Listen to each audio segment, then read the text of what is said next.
এখন কি বোর্ডের লেখা ঠিকভাবে তুমি দেখতে পাইতেছো? দেখতে পাইলে বলো।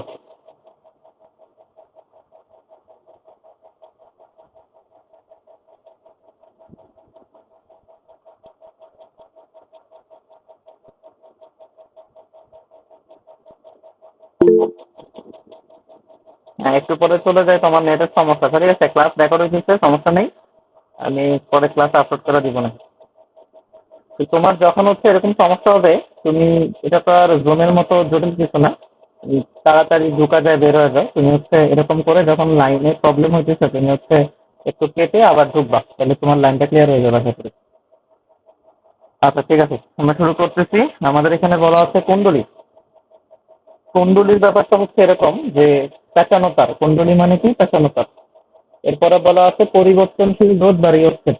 রোধ তো আমরা জানি, রোধের ব্যাপারটা হচ্ছে পরিবাহীর যে ধর্ম কারেন্টকে নির্ধারণ করে দেয়, যে একটা ব্যাটারি থেকে কি পরিমাণ কারেন্ট বের হবে, এটাকে নির্ধারণ করে দেয় হচ্ছে রোধ। তো কিছু রোধ আছে যেগুলোর মান পরিবর্তন করা যায় না, আর কিছু রোধ আছে যেগুলোর মান পরিবর্তন করা যায়। যেগুলার মান পরিবর্তন করা যায় এগুলোকে বলা হইতেছে পরিবর্তনশীল রোধ বা রিওস্টেট। এগুলো একটা নির্দিষ্ট লিমিটের মধ্যে কাজ করে। স্থির রোধ, এটা কথা বলতেছিলাম, যে স্থির রোধ মানে যেগুলোর রোধ পরিবর্তন করা যায় না।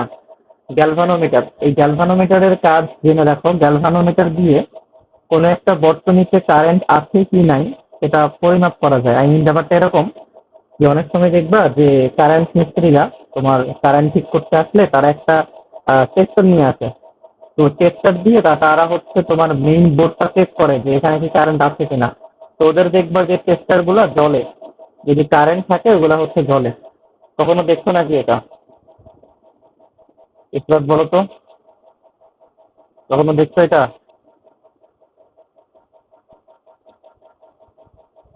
হ্যাঁ। তো এখন এই গ্যালভানোমিটারের কাজটা হচ্ছে ঠিক ওই রকমই। এখানে লাইট ধরে না, কিন্তু গ্যালভানোমিটারটাকে তুমি যখন একটা সার্কিটের মধ্যে, সার্কিট মানে হচ্ছে সোজা কথায় তোমার বাসায় যে মেইন বোর্ডটা থাকে, কারেন্টের মেইন বোর্ড, ওটারই সার্কিট বলা হয়েছে এখানে। ওইগুলা প্রত্যেকটা এরকম অনেকটা বড় সার্কিট থাকে।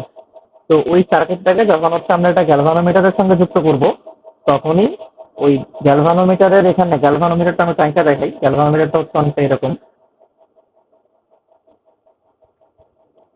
অনেকটা এরকম। তো গ্যালভানোমিটারের এখানে একটা কাঁটা থাকে, এটা কাঁটা, আর এখানে দাগ কাটা থাকে 0 1 2 3, এপাশে 1 2 3। তো এই যখনই তুমি এই গ্যালভানোমিটারের সাথে একটা সার্কিটকে জয়েন করবা, তখন এই যে কাঁটাটা আছে না, কাঁটাটা নড়বে, হয় এই পাশে যাবে, না হয় তোমার এই পাশে যাবে।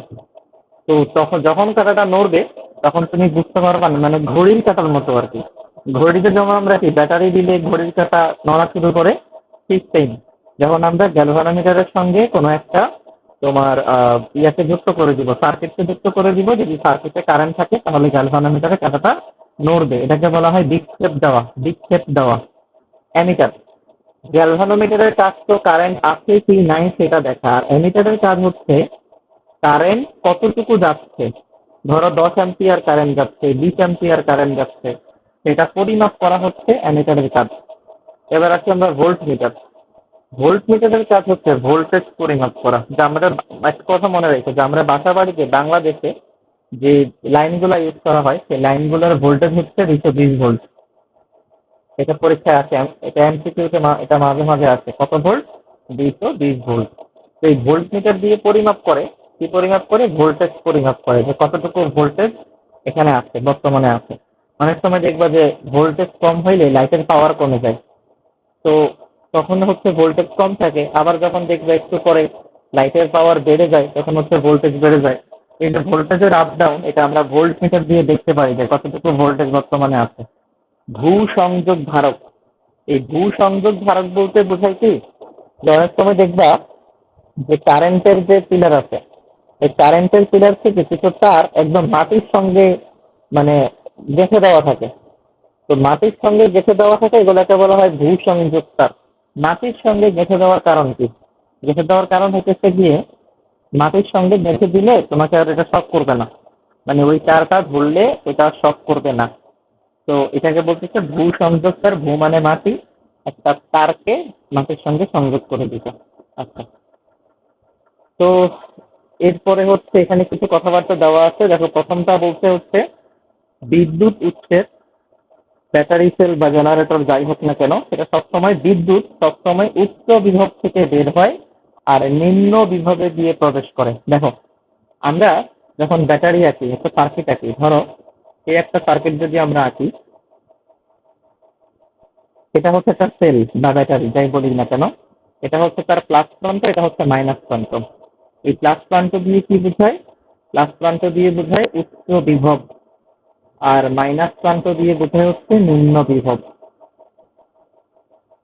নিম্ন বিভব, তো কারেন্ট সবসময় উচ্চ বিভব থেকে শুরু হয় আর নিম্ন বিভবে গিয়ে প্রবেশ করে। এটা হচ্ছে কারেন্টের একটা ধর্ম।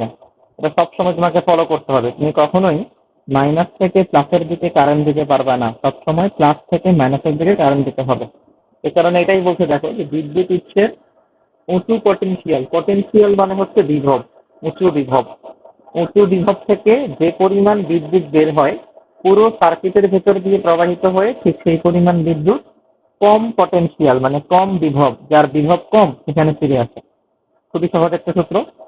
সার্কিটের যে কোনো জায়গার যে কোনো বিন্দুতে যে পরিমাণ বিদ্যুৎ ঢোকে ঠিক সেই পরিমাণ বিদ্যুৎ বের হয়ে যায়। সার্কিটের ভেতরে বিদ্যুতের কোনো সৃষ্টি বা ধ্বংস নাই। দেখো, এই জিনিসটা কি বলতেছে। ধরো এই প্লাস থেকে 2 অ্যাম্পিয়ার কারেন্ট বের হয়েছে, এই মাইনাসে 2 অ্যাম্পিয়ার কারেন্টটি প্রবেশ করবে। কখনোই কারেন্টের মান কমবেও না, বাড়বেও না। অর্থাৎ যে পরিমাণ কারেন্ট ঢুকবে বা যে পরিমাণ কারেন্ট বের হবে তাদের মান সবসময় সমান হবে। এই কারণে বলতেছে কারেন্টটি কোনো সৃষ্টিও নাই, কারেন্টের কোনো ধ্বংসও নাই সার্কিটের ভেতরে।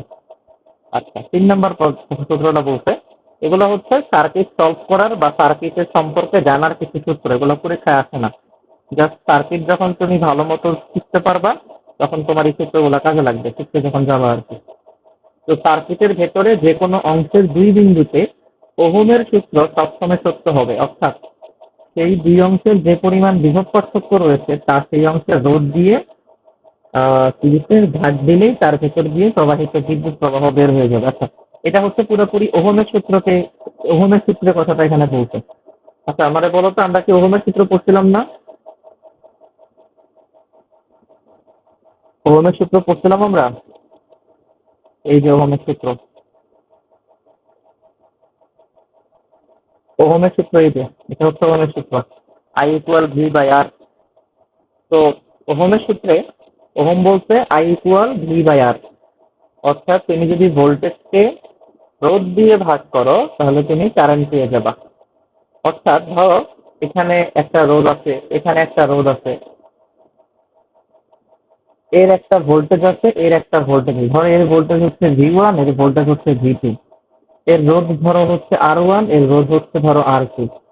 এখন তোমাকে বলছে R1 এর ভেতর দিয়ে কি পরিমাণ কারেন্ট যায়, R1 এর ভেতর দিয়ে কি পরিমাণ কারেন্ট যায়। আচ্ছা, তো এখন কি হবে?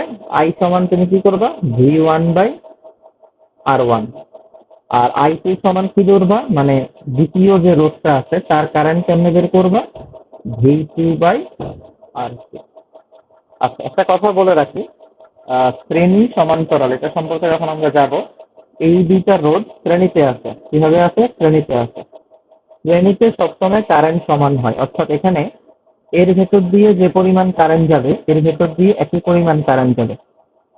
সেটা আমাদের পরের আলোচনা। আমাদের এখানে এতটুকুই আমাদেরকে জানতে বলছিল যে আমরা যে কোনো রোধ, একটা বর্তনীর যে কোনো রোধের ক্ষেত্রে আমরা ওহমের সূত্র অ্যাপ্লাই করতে পারবো। এই যে এখানে এটাই বলছে যে যে পরিমাণ বিভব পার্থক্য রয়েছে তাকে সেই অংশের রোধ দিয়ে যদি আমরা ভাগ দেই তাহলে তার ভেতর দিয়ে কতটুকু কারেন্ট যাচ্ছে সেটা আমরা পেয়ে যাবো। তো এখানে আর তেমন কোনো কঠিন কিছু নাই। এখানে যে লাইনগুলো আছে এগুলা খুব একটা না পড়লেও হবে, এগুলো দরকার নাই পড়ার। আচ্ছা, আমরা ডিরেক্টলি এখন সার্কিট সলভিং এ চলে যাবো।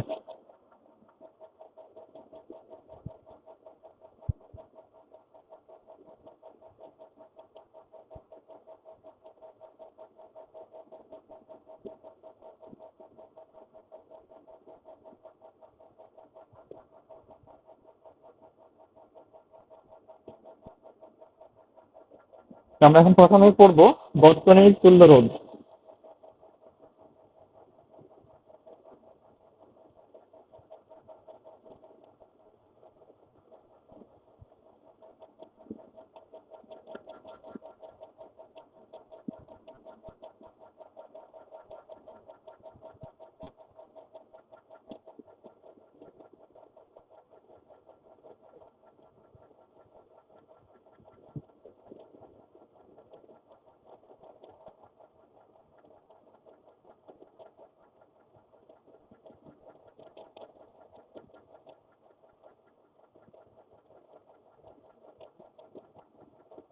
লিখে দেখতে পাচ্ছ ঠিকভাবে?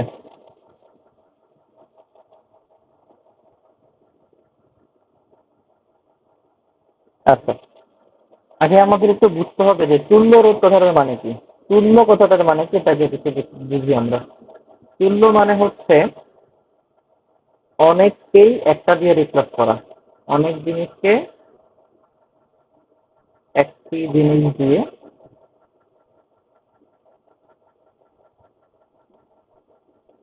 প্রতিস্থাপন করা।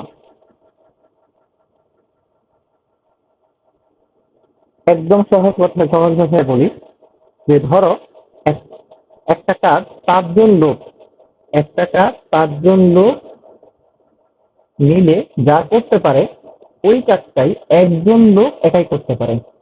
কথা বুঝলাম কি বলছি? একটা কাজ পাঁচজন লোকে মিলে যতটুকু করতে পারে একজন লোক হচ্ছে একাই ওই কাজটা করতে পারে। তাহলে ওই পাঁচজনের তুল্য হচ্ছে ওই একজন। ওই পাঁচজনের আমি বলতে পারি ওই পাঁচজনের তুল্য হচ্ছে এই একজন। অর্থাৎ ব্যাপারটা এরকম যে ধরো এ, বি, সি, ডি, ই এই পাঁচজন মিলে একটা কাজ সম্পন্ন করতে পারে। অথচ ধরো এক্স একাই ওই কাজটা করতে পারে। তাহলে এই পাঁচজনের তুল্য হচ্ছে এক্স। অর্থাৎ এই পাঁচজনের শক্তি যা, এই এক্স এর শক্তি একাই তাই। অর্থাৎ আমরা বলতে পারি এই পাঁচজনের তুল্য শক্তি হচ্ছে এক্স এর সমান। তুল্য কথাটার মানে কি বোঝা গেছে?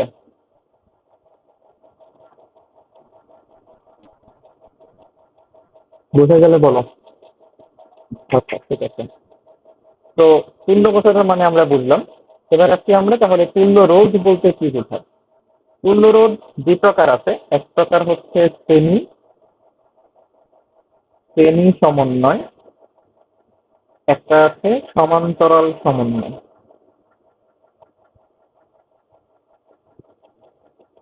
শ্রেণী সমন্বয়, সমান্তরাল সমন্বয়। শ্রেণী সমন্বয়ের ইংলিশটা হচ্ছে সিরিজ কম্বিনেশন, আর সমান্তরাল সমন্বয় হচ্ছে প্যারালাল কম্বিনেশন।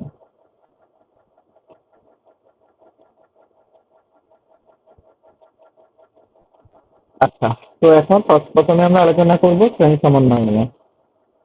তুমি কিন্তু আমার সঙ্গে সঙ্গে লেখো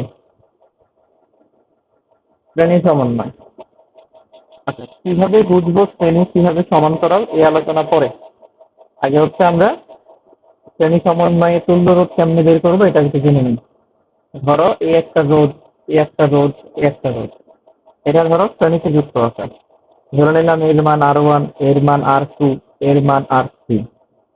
এ একটা ধরো ব্যাটারি আছে, এই ব্যাটারির প্লাস এটা ব্যাটারির মাইনাস। তো এই দিক দিয়ে ধরো আই কারেন্ট বের হয়েছে। আই কারেন্টটা এই রোধের ভেতর দিয়েও যাবে, এই রোধের ভেতর দিয়ে যাবে, এই রোধের ভেতর দিয়ে যাবে, এবং যে আই কারেন্টটা এখানে আবার ফেরত আসবে।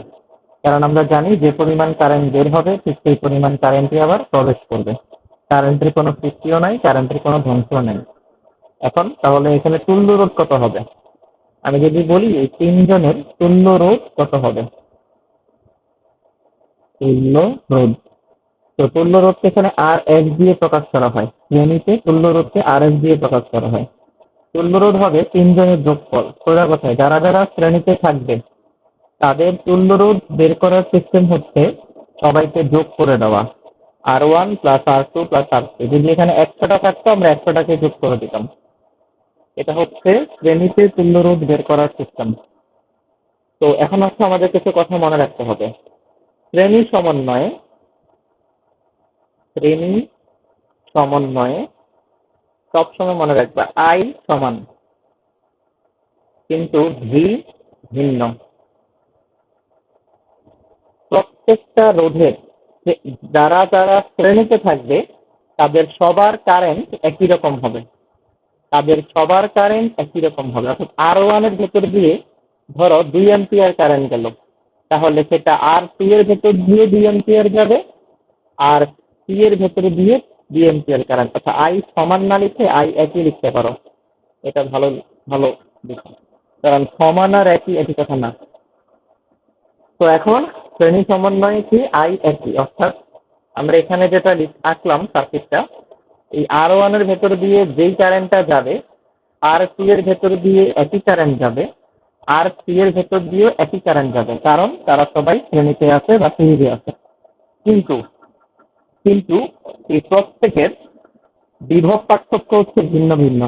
এর বিভব পার্থক্য যা, এর বিভব পার্থক্য ভিন্ন, এর বিভব পার্থক্য ভিন্ন। মানে প্রত্যেকটার বিভব পার্থক্য আলাদা আলাদা, V1 V2 V3, কিন্তু সবার কারেন্ট সেম।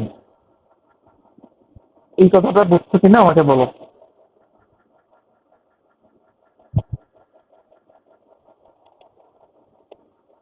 আচ্ছা, ঠিক আছে। তাহলে আমরা শ্রেণী সমন্বয়ে তুল্য রোধ কিভাবে বের করে সেই সম্পর্কে জানলাম, এবং জানলাম হচ্ছে যে সিরিজে কারেন্ট একই আছে আর সমান্তরালে সরি, কারেন্ট একই কিন্তু ভোল্টেজ হচ্ছে ভিন্ন। এবার আমরা সমান্তরাল সমন্বয়ে যাব।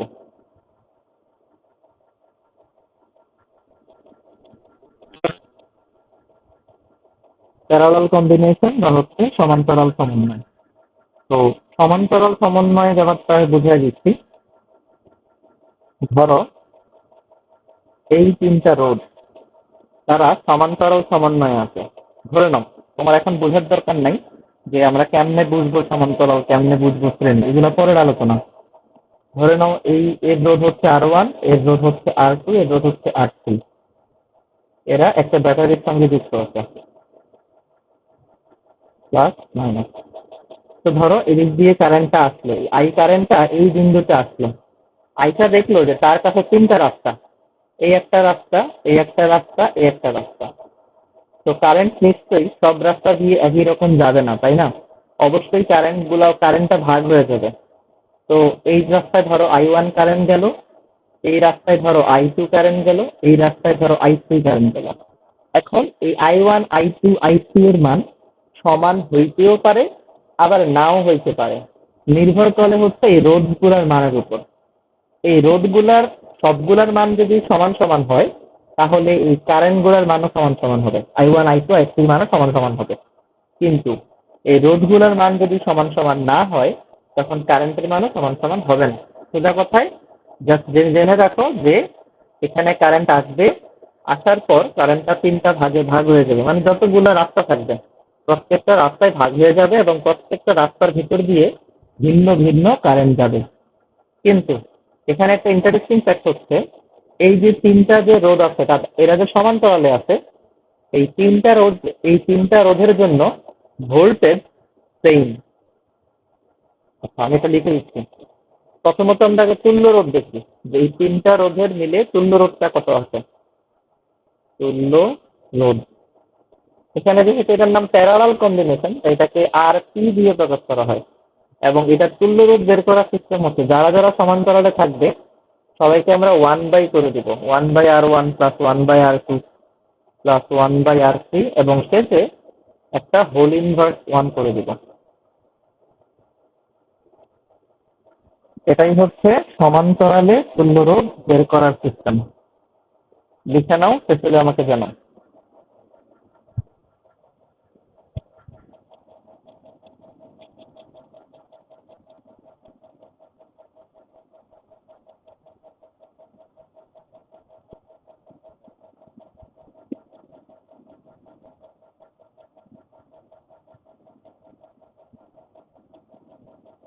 ওকে, ঠিক আছে। তো আমাদের সমান্তরালে তুল্য রোধ বের করলাম আমরা। এখন হচ্ছে আমাদের জানতে হবে যে সমান্তরালে কি ভিন্ন থাকে, কি সমান থাকে। মনে রাখবা, সমান্তরাল সমন্বয়ে আই ভিন্ন, কারেন্ট ভিন্ন, কিন্তু ভোল্টেজ একই। ভোল্টেজ একই।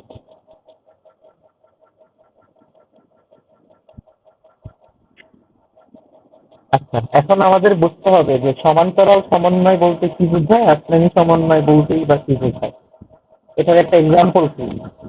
সমান্তরাল সমন্বয় মানে হচ্ছে, এই যে আমরা এখানে যে রোধগুলা দিলাম, এই যে আমরা উপরে R1 R2 R3 এখানে যে রোধগুলো আমরা দিলাম, সবার এইগুলা দিয়ে কি বোঝায়, এক একটা তোমার যন্ত্র বোঝায়। যেমন ধরো এই R1 দিয়ে ধরো লাইট বোঝায়, এখানে কথা বলতেছে। এটা দিয়ে ধরো লাইট বুঝাইতেছে, এটা দিয়ে ধরো একটা ফ্যান বুঝাইতেছে, এটা দিয়ে ধরো তোমার বাসার ফ্রিজ বুঝাইতেছে। এখন তোমার বাসার লাইট, ফ্যান, ফ্রিজ প্রত্যেকটা যন্ত্র চালানোর জন্য কিন্তু আলাদা আলাদা সুইচ থাকে। অর্থাৎ ব্যাপারটা এরকম না যে তুমি একটা সুইচ দিলেই তিনটে একসাথে চলবে, না, কখনোই না। তুমি লাইটের জন্য আলাদা সুইচ দিয়ে লাইট জ্বালাও, ফ্যানের জন্য আলাদা সুইচ দিয়ে ফ্যান চালাও, ফ্রিজ চালানোর জন্য আলাদা সুইচ দরকার হয়। অর্থাৎ প্রত্যেকে আলাদা আলাদা, কিন্তু সবাই সবাই একটা মেইন লাইন থেকে ভোল্টেজ পাইতেছে। যেমন তোমার বাসার যে মেইন বোর্ডটা, সেই বোর্ড থেকে কিন্তু সবগুলা যন্ত্র ভোল্টেজ পাচ্ছে। তো সবার ভোল্টেজ কিন্তু সমান। অর্থাৎ ধরো তোমার বাসার মেইন বোর্ডটা হচ্ছে 220 ভোল্ট কারেন্ট দেয়। এখন এই 220 ভোল্ট তোমার বাসার যে ফ্যান আছে সেও 220 ভোল্ট পায়, লাইটও হচ্ছে 220 ভোল্ট পায়, তোমার বাসার যে ফ্রিজ আছে ফ্রিজটাও কিন্তু 220 ভোল্টই পায়। এই কারণে কিন্তু আমরা বলছি সমান্তরালে ভোল্টেজ সমান। আচ্ছা, কিন্তু ফ্রিজের ভেতর দিয়ে যেই কারেন্ট যায়, ফ্যানের ভেতর দিয়ে কিন্তু ওই কারেন্ট যায় না। আবার লাইটের ভেতর দিয়েও কিন্তু ওই কারেন্ট যায় না, কারণ এগুলোর প্রত্যেকটার রোধ বা রেজিস্ট্যান্স আলাদা আলাদা, এবং সবগুলোকে চালানোর জন্য আলাদা আলাদা সুইচ দরকার। তো যখন সবগুলা যন্ত্রকে, অর্থাৎ যে সকল যন্ত্রকে চালানোর জন্য আলাদা আলাদা সুইচ দরকার, আমরা ভাববো তারা সমান্তরাল সমন্বয়ে আছে। আর যাদেরকে চালানোর জন্য শুধু একটাই সুইচ দরকার, আমরা বুঝবো তারা শ্রেণী সমন্বয় আছে। যেমন দেখবা যে বিয়ে বাড়িতে যে লাইটিংটা হয়, এই যে ছোট ছোট যে বাতিগুলো জ্বালানো হয়, দেখবে একটা সুইচ দিলেই সবগুলা বাতি একসঙ্গে জ্বলে। আবার সুইচটা বন্ধ করে দিলেই সবগুলা বাতি একসঙ্গে নিভে যায়। তাহলে ব্যাপারটা কি, যে হয় জ্বললে সবাই একসঙ্গে জ্বলবে, আর না হয় না জ্বললে কেউই জ্বলবে না। বা ধরো অনেক সময় দেখবা যে কিছু দুষ্ট পোলাপাইন থাকে যে বিয়ে বাড়িতে বিভিন্ন ওই যে লাইট গুলো যে লাগানো হয় মাঝখান দিয়ে কেটে দেয়, তার কেটে দেয়। তো তার কেটে দিলে কিন্তু আর লাইট জ্বলে না, মানে একটা লাইট, সবগুলো লাইট কিন্তু মানে বন্ধ হয়ে যায় একটা লাইট কেটে দিলেই। তো ব্যাপারটা এরকম যে তুমি একবার জ্বালাইলে সবগুলো জ্বলবে, আবার বন্ধ করলে সবগুলো একসাথে বন্ধ হয়ে যাবে। এরকম যখন থাকবে তখন আমরা বুঝবো সেটা হচ্ছে শ্রেণী, আর যখন আলাদা আলাদা জ্বলবে তখন আমরা বুঝবো হচ্ছে সমান্তরাল। শ্রেণী সমান্তরাল কি, এটা কি তোমাকে বোঝাতে পারছি আমি?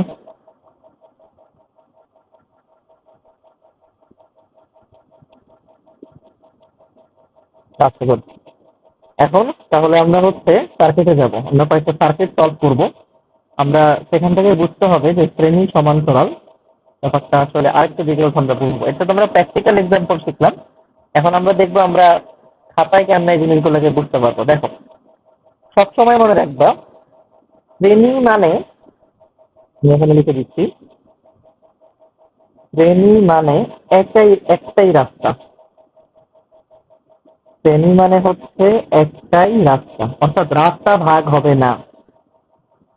যখনই রাস্তা ভাগ হবে না এবং ওই রাস্তায় যতগুলা কারেন্ট থাকবে সবাই শ্রেণীতে থাকবে।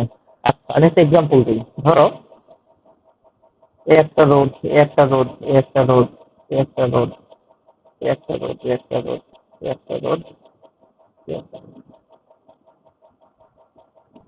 ধরো এটার নাম দিলাম R1, এর নাম দিলাম R2, এর নাম দিলাম R3, এটা দিলাম R4, এটা R5, এটা R6, এটা R7। এটা ধরো এটা ব্যাটারি, প্লাস মাইনাস। আমরা জানি কারেন্ট সবসময় প্লাস থেকে বের হয়, মাইনাসে গিয়ে প্রবেশ করে। তো এই যে প্লাস থেকে ধরো কারেন্ট বের হইলো, পুরা বর্তনী ঘুরে এদিক দিয়ে পৌঁছালো, মাইনাসে পৌঁছাইলো। আচ্ছা, এখন দেখো এই যে আমি ধরো বিন্দুগুলোর নাম দিই, ধরো এটা এ বিন্দু, এটা বি, এটা সি, এটা ডি, এটা ই, এটা এফ। সুবিধার্থে নাম দিলাম। বিন্দুর নাম কিভাবে দিতে হয় এটা পরে জানবো, আপাতত দেখো। দেখো এ থেকে বি পর্যন্ত যে রাস্তা আছে, এই রাস্তা কিন্তু ভাগ হয় নাই, মানে এ বি একটাই রাস্তা। এখন এই রাস্তার মধ্যে R1 রোড আছে, তারপরে হচ্ছে R2 রোড আছে, R3 রোড আছে। তো এই যে রোড গুলা যে একটা রাস্তায় আছে, তার মানে এরা সিরিজে আছে। এরপরে দেখো এখানে এসে বি বিন্দুতে এসে কারেন্ট কিন্তু দুই দিকে চলে গেল। একটা হচ্ছে বিসি রাস্তায় চলে গেল, একটা বিই রাস্তায় চলে গেল। তার মানে বুঝা যাইতেছে এই R1, R2, R3 এর সাথে, এটার তো নাম দেওয়া হয় না তাই না, ধরো এটার নাম R8, এই R8 বা R4 কেউই কিন্তু শ্রেণীতে নাই। শ্রেণীতে নাই মানেই যে সমান্তরালে আছে এটাও বলা বলা যাবে না। ফার্স্টে তোমাকে বুঝতে হবে যে শ্রেণী আছে কিনা, সমান্তরাল আছে কিনা সেটা পরের কথা, সেটা আমরা কোনো শিখি নাই।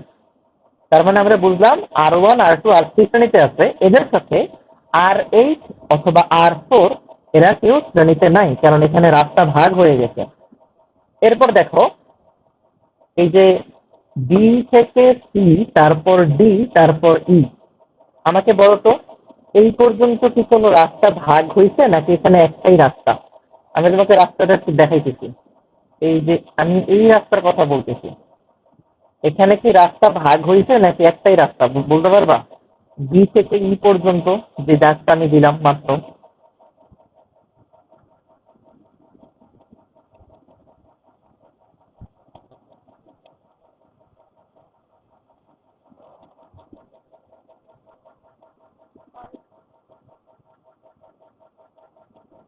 হ্যালো, তাড়াতাড়ি বলো। একটাই রাস্তা, হ্যাঁ গুড। কারণ দেখো রাস্তা তো ভাগ হয় নাই, এখানে তো কোনো ব্রাঞ্চ নাই, হয়তো বিন্দুগুলোর নাম আলাদা আলাদা, কিন্তু এই যে এখানে আছে যেমন এদিকে একটা রাস্তা চলে গেছে, এদিকে রাস্তা চলে গেছে, এরকম কিন্তু রাস্তা যায় নাই। এখানে পুরা রাস্তা একটাই, এখানে একটাই রাস্তা। তার মানে এই যে R4 R5 R6 R7 সবাই তারা সিরিজে আছে। আবার R8 কিন্তু সিরিজে নাই, কারণ এইখানে আইসা আবার রাস্তা কিন্তু দুইটা, এই দিকে একটা রাস্তা গেছে, উপরের দিকে একটা রাস্তা গেছে। তার মানে সোজা কথায় আমি আবারও বলতেছি, তুমি যে তোমাকে যখন একটা সার্কিটের তুল্যরূপ বের করতে দিবে, তোমার তখন প্রথম কাজ কি? শ্রেণী খোঁজা, কারা কারা শ্রেণীতে আছে। এটা বুঝবো কেমনে? যারা একই রাস্তায় আছে, অর্থাৎ যাদের রাস্তা ভাগ হয় না, একই রাস্তায় যারা থাকবে সবাই শ্রেণীতে থাকবে। আচ্ছা ডান, আশা করি তুমি শ্রেণীর ব্যাপারটা বুঝতে পারছো। এখন তুমি ধরো বের করে ফেললা যে কারা কারা শ্রেণীতে আছে, বের করে ফেললা। এখন তোমার কাজ হচ্ছে এরপর সমান্তরাল আছে কিনা চেক করা। এখন সমান্তরাল চেনার উপায় কি?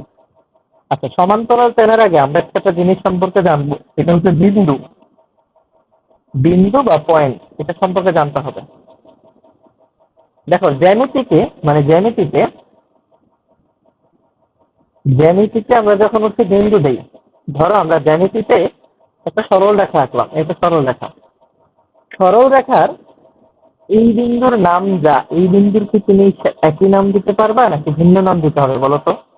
অবশ্যই তোমাকে ভিন্ন নাম দেওয়া লাগবে। একটা সরল রেখার এটাকে আমরা এ বিন্দু ধরি, আর এটাকে আমরা বি বিন্দু ধরি। আমরা কখনোই এটাকেও এ বিন্দু এটাকেও এ বিন্দু ধরি না, কারণ এই বিন্দু আর এই বিন্দু ধরলে তো সরল রেখা হবে না।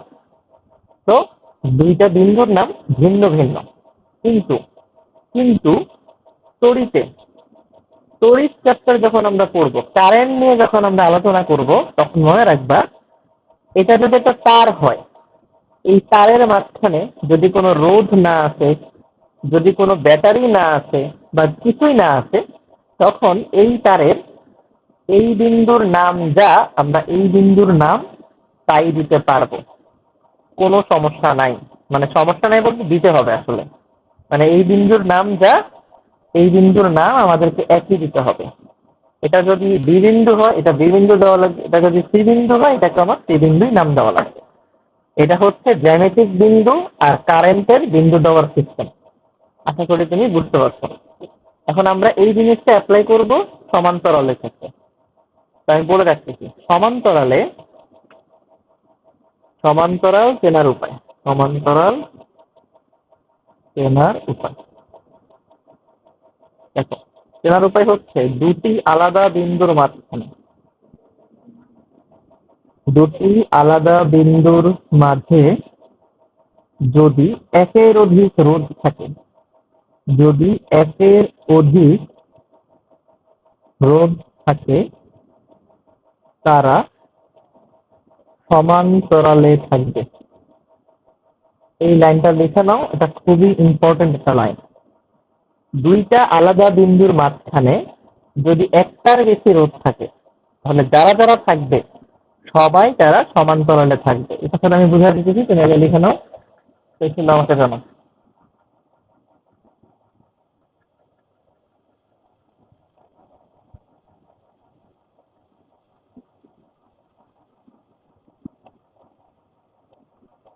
আচ্ছা, চল আমরা একটা এক্সাম্পল দিই। এক্সাম্পল দিলে আশা করি তুমি বুঝতে পারবে।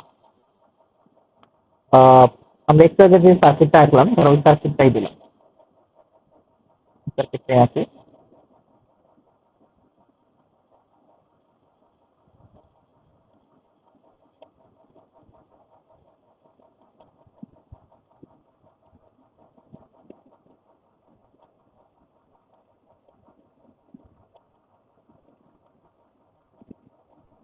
ধরো এটা R1 রোধ, এটা R2 রোধ, এটা R3। বিন্দুর নাম দেওয়া কোত্থেকে শুরু করবো বলে দিচ্ছি আমি। ফার্স্টে তুমি ব্যাটারির দুই সাইডকে যেটা নাম দিবা। ধরো ব্যাটারির এই সাইডের নাম হচ্ছে এ বিন্দু, এই সাইডের নাম হচ্ছে বি বিন্দু। কারণ এটাকে এ নাম দিলে তো আর এটাকে এ নাম দেওয়া যাবে না, কারণ মাঝখানে ব্যাটারি চলে আসছে। ওকে, ডান। এখন আমাকে বলো, এটা যদি আমরা এ নাম দিই, তাহলে এই বিন্দুটাকে কি আমি এ নাম দিতে পারবো কি পারবো না বলো তো? এই বিন্দুর নাম কি এ দেওয়া যাবে নাকি অন্য নাম দিতে হবে?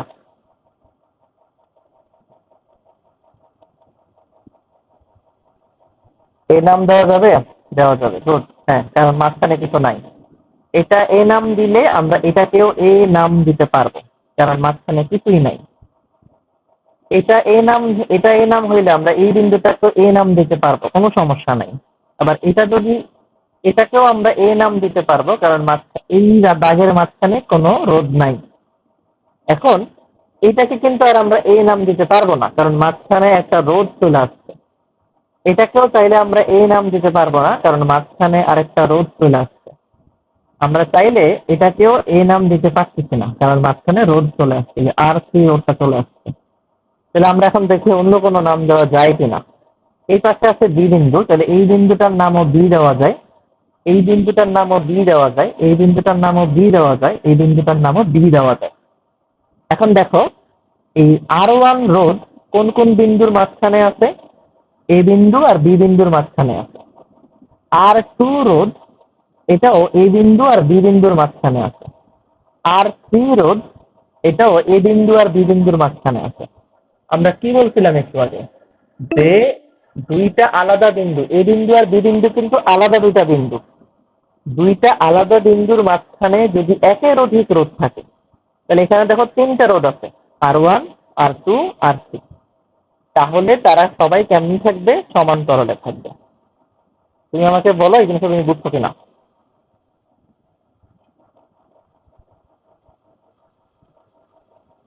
গুড। আমরা এবার একটা কঠিন সার্কিট দিই, দেখি তুমি এটা বলতে পারো কিনা। কঠিন বলতে আশা করি তোমার জন্য এখন সহজ হবে, যদি তুমি এই জিনিসটা বুঝে থাকে। ধরো এই একটা রোধ, এই একটা রোধ, এই একটা রোধ,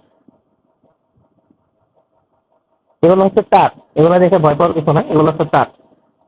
এ যা আঁকবো সবই তার। এটা প্লাস, এটা মাইনাস। ধরো এটা হচ্ছে R1, এটা R2, এটা R3। এটা একটা সার্কিট। হ্যাঁ, তুমি এখন আমারে বলবা যে এখানে ধরো এদিক দিয়ে আই কারেন্ট বের হইলো, এখানে এই R1, R2, R3, প্রথমে বলো এখানে কি এরা সিরিজে আছে কিনা, এটুকু আমাকে আগে নিশ্চিত করো তুমি। এরা কি সিরিজে থাকবে কিনা?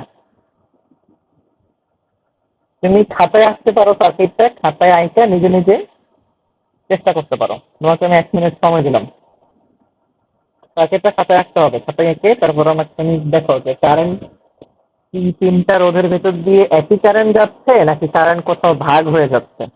যদি কারেন্ট ভাগ হয় তাহলে সেটা তো সিরিজ না, নিশ্চিত। আর যদি একই কারেন্ট যায় তাহলে সেটা তো অবশ্যই সিরিজ, সেটাও বলা যাবে। আমাকে জানান।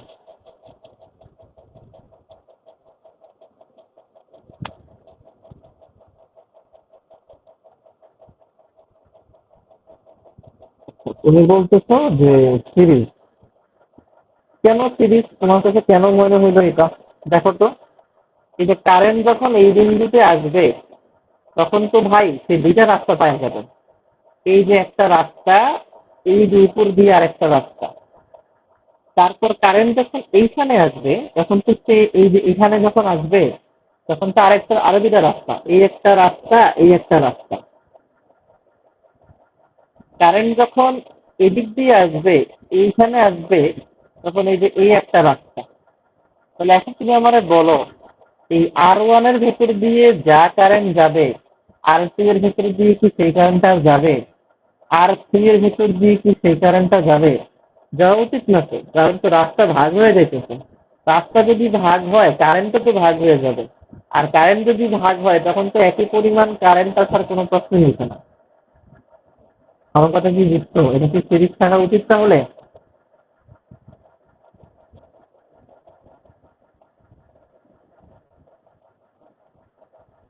কথা বুঝলে তাড়াতাড়ি জানাও, আর না বুঝলে সেটাও জানাও। আচ্ছা, বুঝছো।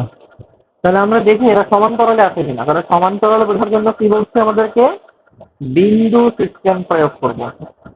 ধরে নিলাম এটা হচ্ছে ব্যাটারি এ বিন্দু, এটা বি বিন্দু।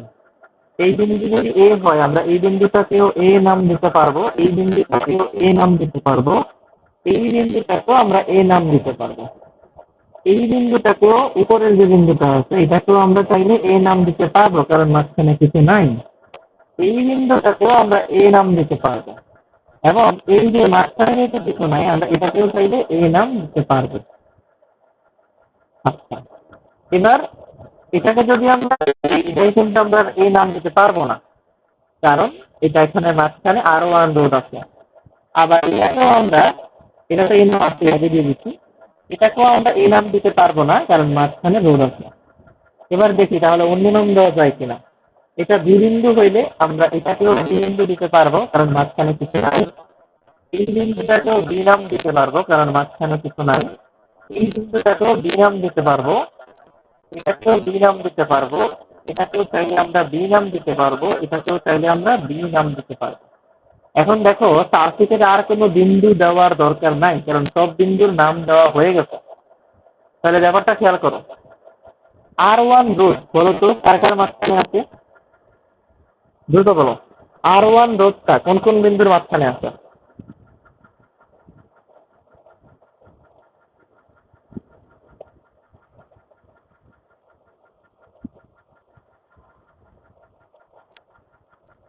A and B রোধ। R2 রোধ কার কার মাঝখানে আছে?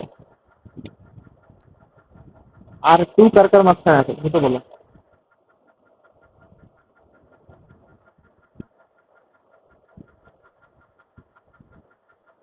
হ্যাঁ, এবং R3?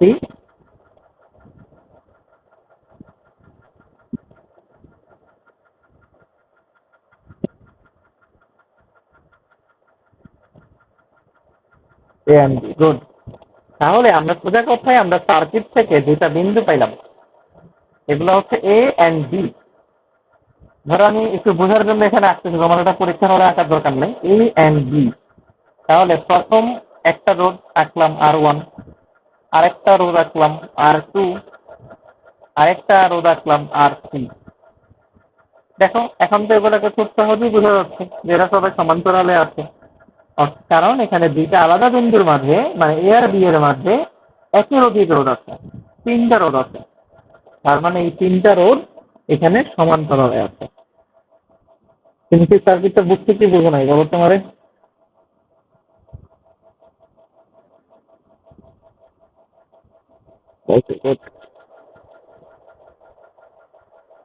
তাহলে চলো আমরা এখন একটা কঠিন সার্কিট সলভ করি।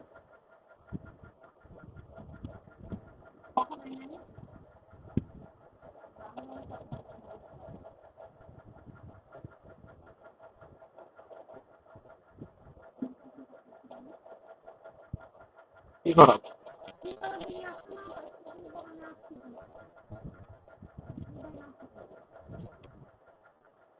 R1, R2, R3, R4, R5, R6 minus I current বের হইল দিক দিয়ে। আচ্ছা, তুমি এখন আমাকে এটা সলভ করে দিবা। এখানে তুমি আমাকে ফার্স্ট অফ অল বলবা যে কারা কারা সিরিজে আছে। তুমি কি খাতায় আঁকো সার্কিটটা আঁকো দ্রুত। খাতায় সার্কিটটা এটা আমাকে বলো আঁকা শেষ করে।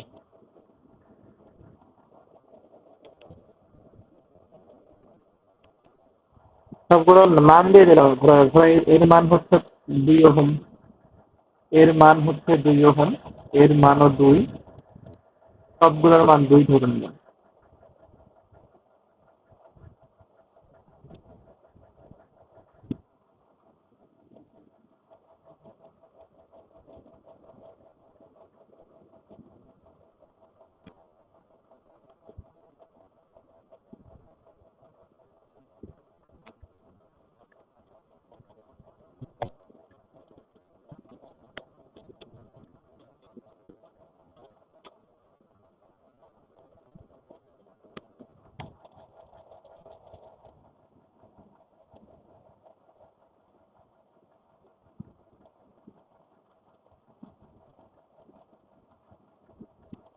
ঠিক আছে, আঁকা শেষ হলে এখন তুমি আমাকে প্রথমে বলো যে এই যে পুরো সার্কিটটাতে নাম ধরে বলবা, R2 R3 এরকম করে বলবে যে কারা কারা সিরিজে আছে, এইটুকু আগে আমাকে বলো।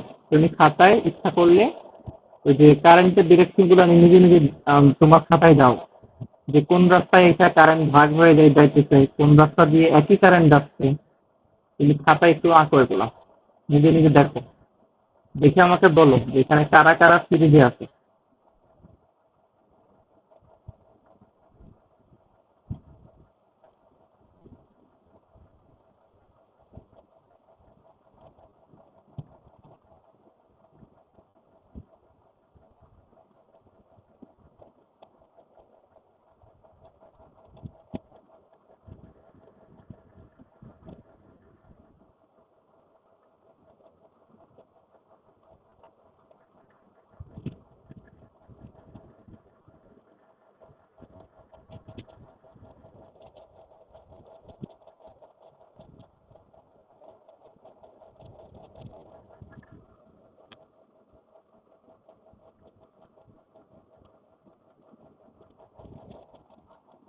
তুমি বলতেছো R3 and R5 সিরিজে আছে। আচ্ছা আমাকে দেখি তুমি, কারেন্ট এদিক দিয়ে আসবে, আসার পরে আচ্ছা R3 আর R4 দেখা যাচ্ছে কারেন্ট এদিক দিয়ে আসবে, আসার পরে এদিকে একটা অংশ যাবে, এদিকে একটা অংশ যাবে, অর্থাৎ কারেন্ট ভাগ হয়ে গেল। তার মানে যে R1 R2 R6 এরা কেউ সিরিজে নাই, এটুকু আমরা কনফার্ম হয়ে গেলাম। তারপর কারেন্ট এদিকে আসবে, আসার পরে এখানে দুইটা রাস্তা আছে, এই একটা রাস্তা, এই একটা রাস্তা, কারেন্ট আবারও ভাগ হয়ে গেল। তার মানে আমরা বুঝলাম R2 R6 এবং R5, সরি R6 না, R2 R5 এবং R3 কেউ সিরিজে নাই। তারপর আমরা R3 এর কারেন্টটা চিন্তা করি, কারেন্ট এদিক দিয়ে আসবে, রাস্তা ভাগ হয় নাই, এদিক দিয়ে আসছে, অর্থাৎ R3 and R4 এদের ভেতর দিয়ে কোনো রাস্তা ভাগ হয় নাই, তার মানে কনফার্ম এরা সিরিজে আছে। এবং R5 এর কারেন্টটা এদিক দিয়ে আইসা মিলবে, তারপর এদিক দিয়ে কারেন্টটা চলে আসবে। এটা হচ্ছে পুরা সার্কিটের কারেন্টের যে পথ এটা। তার মানে আমরা বুঝে গেলাম R3 and R4 এরা কিভাবে আছে, সিরিজে আছে। ওকে ডান। তাহলে আমরা আগে R3 আর R4 এর তুল্য রূপটা বের করো তো দেখি, যেহেতু তারা সিরিজে আছে। আমরা লিখব R3 এবং R4 এর শ্রেণী সমন্বয়ে তুল্য রোধ, শ্রেণী সমন্বয়ে তুল্য রোধ। এটাকে আমরা RS1 ধরি, তাহলে R3 প্লাস R4 মানে 2 প্লাস 2, কারণ শ্রেণীতে সবসময় যোগ হয়, 4 ওহম পেয়ে গেলাম। আচ্ছা, তোমার খাতায় কাটাকাটি করার কোনো দরকার নাই। আমি এখন যেহেতু দেখো R3 আর R4 এর তুল্য রোধ হচ্ছে RS1, তাহলে আমি এখন R4 আর R3 কে মুছে দিব, মুছে তাদের বদলে শুধু RS1 কে রাখবো, কারণ এই দুজনের তুল্য তো শুধু হচ্ছে RS1। তাহলে এই দুইজনকে মুছে ধরো আমি এখানে রাখলাম RS1। তুমি এটা এখানে রাখতে পারতা, কোনো সমস্যা নেই, যে কোনো থেকে আসলেই হবে, শুধু ওই তারের ভেতর দিয়ে হইলেই হবে। তো এটা হচ্ছে কত, 4 ওহম। ওকে ডান। এখন আমরা পেয়ে গেলাম এটা। এখন আমাদের বলো, আর তো কেউ সিরিজে নাই, তাই না? সিরিজ থাকলে তো আমরা এটা জানতে পারতাম। এবার আমরা দেখবো কারা কারা সমান্তরালে আছে। সমান্তরালে থাকার সিস্টেম কি, বিন্দু সিস্টেম। তুমি দেখে অ্যাপ্লাই করো তো বিন্দু সিস্টেম, অ্যাপ্লাই করে আমাকে বলো যে কারা কারা এখানে সমান্তরালে আছে। দেখতে পাচ্ছেন না, কল করে দিচ্ছি।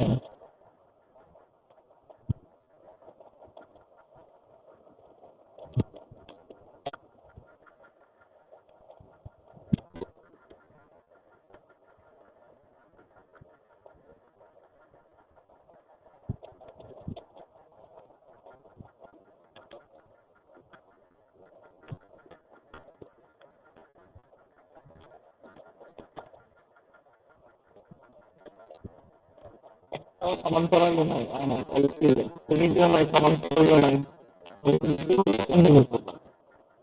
তারপরে ধরে নাও এটা ব্যাটারির এ প্রান্ত, এটা ব্যাটারির বি, এটা ধরো ব্যাটারির বি প্রান্ত।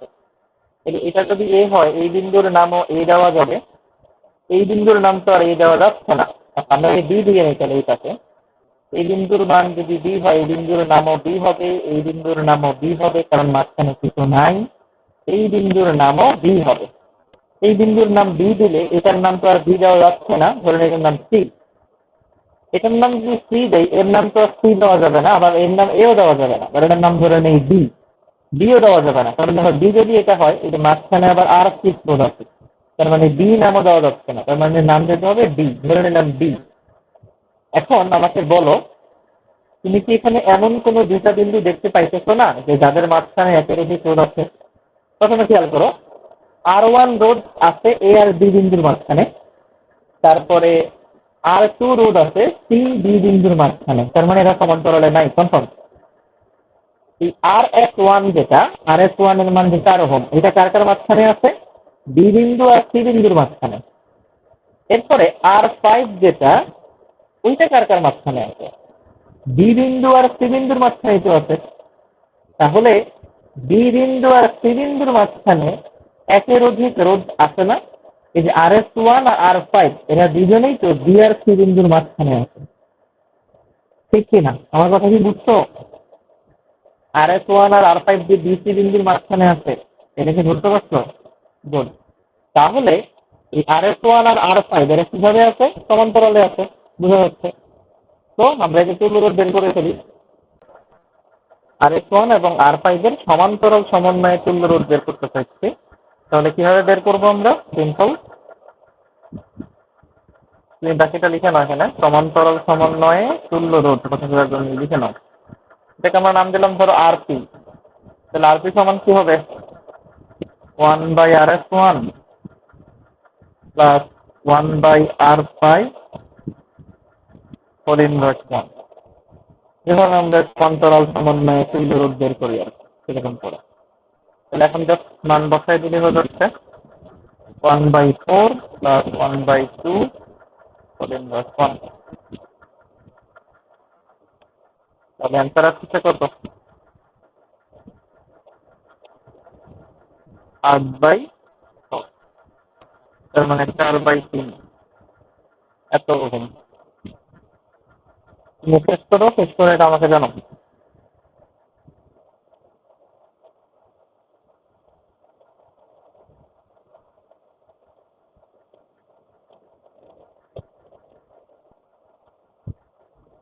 ঠিক আছে, এখন তাহলে আমরা এই আরপি কাকে পেতে পেলাম? RP1 ধরি এটাকে, RP1 যেহেতু আমাদের পরে আরো বের করতে হবে, সেটাকে আমরা 1 ধরলাম। এই RP1 আমরা কাকে কাকে মিলাই পাইলাম? R5 এবং RS1 কে। আর আমরা একটা কাজ করি, R5 এবং RS1 কে মুছে দিই, কারণ এগুলার তো আমরা তুল্য রোধ পেয়ে গেলাম।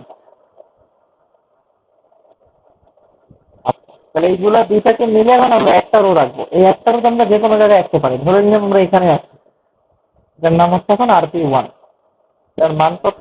4/3 ওহম।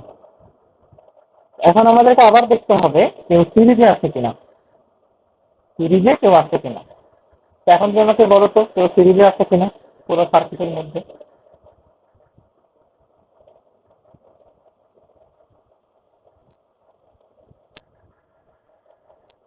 সম্পূর্ণ সার্কিটে কেউ সিরিজে আছে কিনা বলো।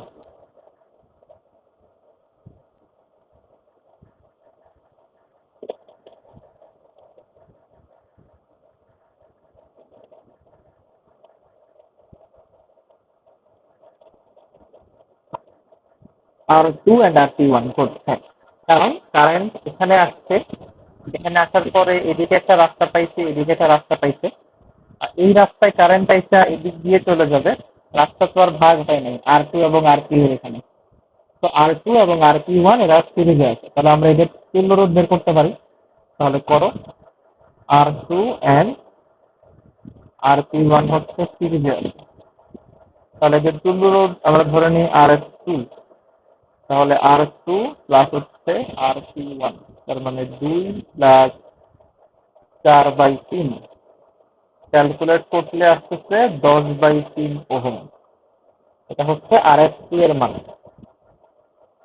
তো আমরা এখন তাহলে R2 এবং RP1 এদের দুইজনকে একসাথে লিখতে পারি, এদেরকে মুছে দিতে পারি।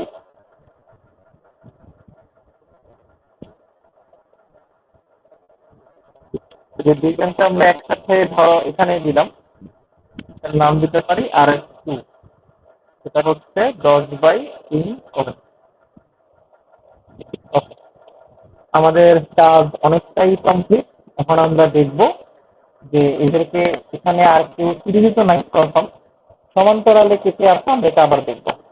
এখন সমান্তরালে দেখার জন্য আমাদের বিন্দুর নাম নতুন করে দিতে হবে, কারণ এখানে আগের বিন্দুগুলো তো আর এখানে প্রযোজ্য হবে না।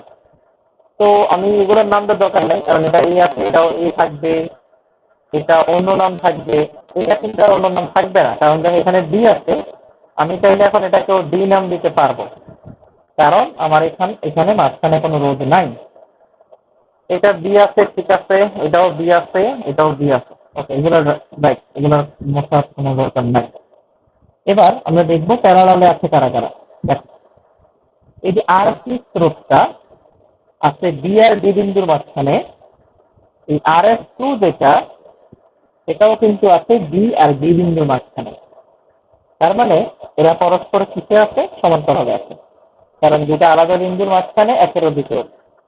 তাহলে আমরা বলতে পারি RS2 এবং হচ্ছে R6 এরা দুইজন সমান্তরালে আছে।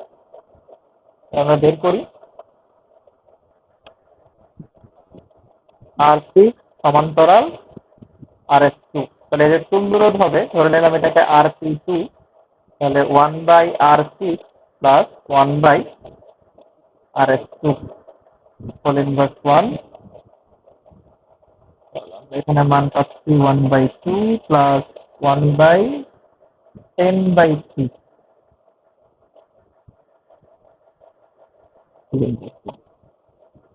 এখন এখানে যদি আমরা ক্যালকুলেশন করি,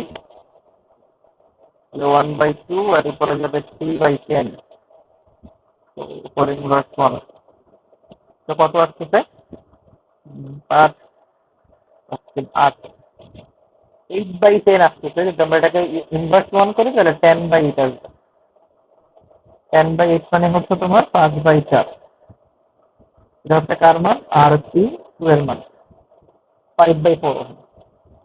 এটা কাছাকাছি আমরা মিলিয়ে পেলাম, কোনটা কোনটাকে মিলিয়ে পেলাম? RS2 এবং হচ্ছে R6, এই দুজনকে আমরা একসাথে মিলিয়ে পেলাম। তাহলে এই দুজনকে আর রাখার দরকার নাই, আমরা একজনকে রাখাই চলতেছে, যার নাম হচ্ছে R6। তাহলে আমি এই তারটা পুরোটা মুছে দিলাম, কারণ এই তার আমার এখন দরকার নেই। এই দুইটার বদলে একটা দিব। এটার নাম হচ্ছে এখন RP2, 5/4। এখন তো সার্কিটটা খুবই সহজ। কারেন্ট এদিক দিয়ে আসবে, কোনো ভয় ভয় নাই, চলে যাবে। তার মানে R1 এবং RP2 এরা সবাই শ্রেণীতে আছে। যেটা আমি এখানে করে দিচ্ছি, R1 এবং RP2 তারা কিভাবে আছে? সিরিজে আছে। তাহলে যে তুল্য রোধ ধরে নিলাম R, যেটার যোগফল R1 প্লাস হচ্ছে RP2, তার মানে 2 প্লাস 5/4।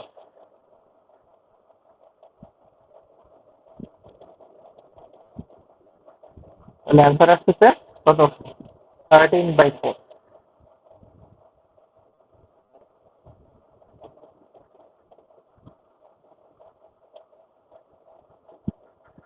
13/4 এটাই হচ্ছে সার্কিটের তুল্য রোধ।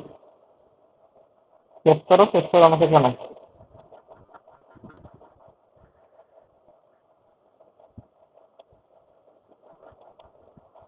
ওকে, ডান। তো আজকে আমাদের পড়াই পর্যন্ত থাকবে। তোমার আমি কিছু একটা সার্কিট দিয়ে দিচ্ছি, তুমি বাসায় এটা সলভ করবা। আমি এখানে এটা দিচ্ছি, একটা তুমি লিখতে পারছো না আমাকে জানাও।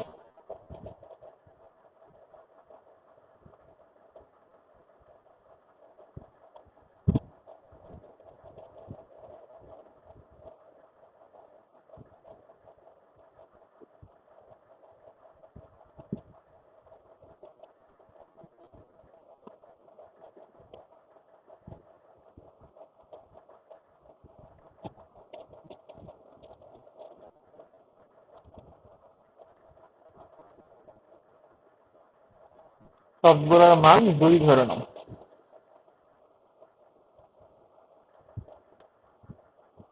একটা সার্কিট, আরেকটা বুঝছি।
এগুলো সলভ করবা, খুব একটা কঠিন কিছু না। যদি ভেঙে ভেঙে সলভ করতে পারো, যেভাবে বুঝেছি, খুবই সহজ জিনিস। আকাশে খেলে আমাকে বলো, বের ক্লাস